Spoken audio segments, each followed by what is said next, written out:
Hyderabad చిలకలగూడలో kidnap కలకలం రేపింది. Crime branch పోలీసులమంటూ colouring ఇచ్చిన గుర్తు తెలియని వ్యక్తులు విచారణ పేరుతో ఓ మహిళతో సహా నలుగురిని లాక్కెళ్లారు. అనుమానించిన కుటుంబ సభ్యులు పోలీసులకు ఫిర్యాదు చేశారు. మాధవి అనే మహిళ సన్ రైజర్స్ పేరుతో ఫైనాన్స్ వ్యాపారం ప్రారంభించింది.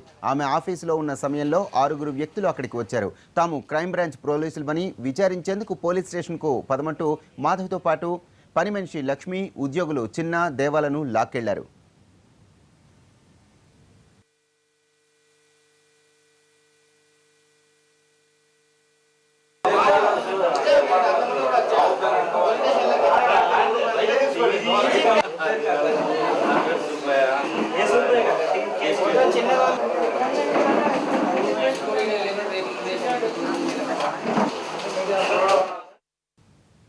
క్రైమ్ బ్రాంచ్ పోలీసులమంటూ నలుగురిని తీసుకెళ్లడం కలకలం రేపుతోంది. వచ్చిన వ్యక్తులను అనుమానించిన కుటుంబ సభ్యులు చిలకలగూడ పోలీసులకు ఫిర్యాదు చేశారు. మాధవి తన భర్తతో వచ్చిన మనస్పర్ధలతో 3 పిల్లలతో ప్లాట్లో ఉంటానంటోని ఆమె తండ్రి. గతంలో తనపై మాధవ్పై ఓయూపీఎస్లో చీటింగ్ కేసు ఉందన్నారు. చిలకలగూడ స్టేషన్లో విచారిస్తే ఇక్కడ పోలీసులు కాదని తేలింది. వారెవరో ఎందుకు కిడ్నాప్ చేశారో తెలియటం లేదని ఆందోళన వ్యక్తం చేస్తున్నాడు.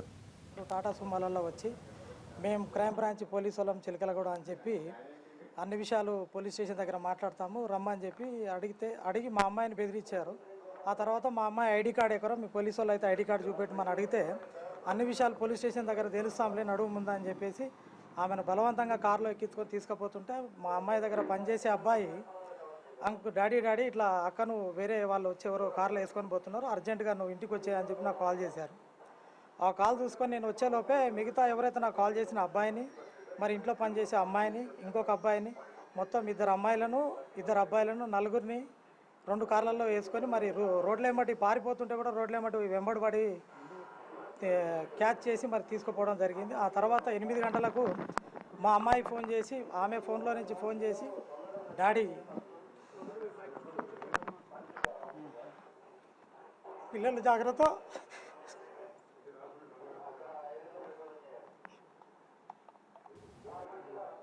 వెళ్ళి చూసుకో, నన్ను వరంగల్ తీసుకెళ్తురా అని ఒక మాట చెప్పి కట్ చేసింది ఫోన్. ఆ తర్వాత ఫోన్ కలవట్లేదు. ఇంకా కొట్టిస్తే మేము డోర్ తెరవంగానే ఇంట్లో డైరెక్ట్గా నేను అడుగుతూనే ఉన్నా, అసలు ఎవరని అడుగుతుంటే చెప్తలేరు.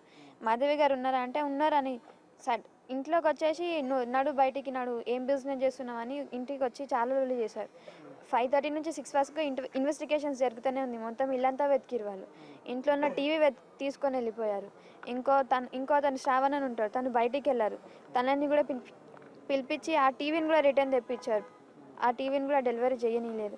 సో అక్కని ఒక్కదాన్నే తీసుకొని పోయారు. అన్న వాళ్ళు కింద దిగుతుంటే మా అన్న ఇంకా అక్కని ఇద్దరిని వాళ్ళు మళ్ళీ ఎక్కించుకొని వెళ్ళారు.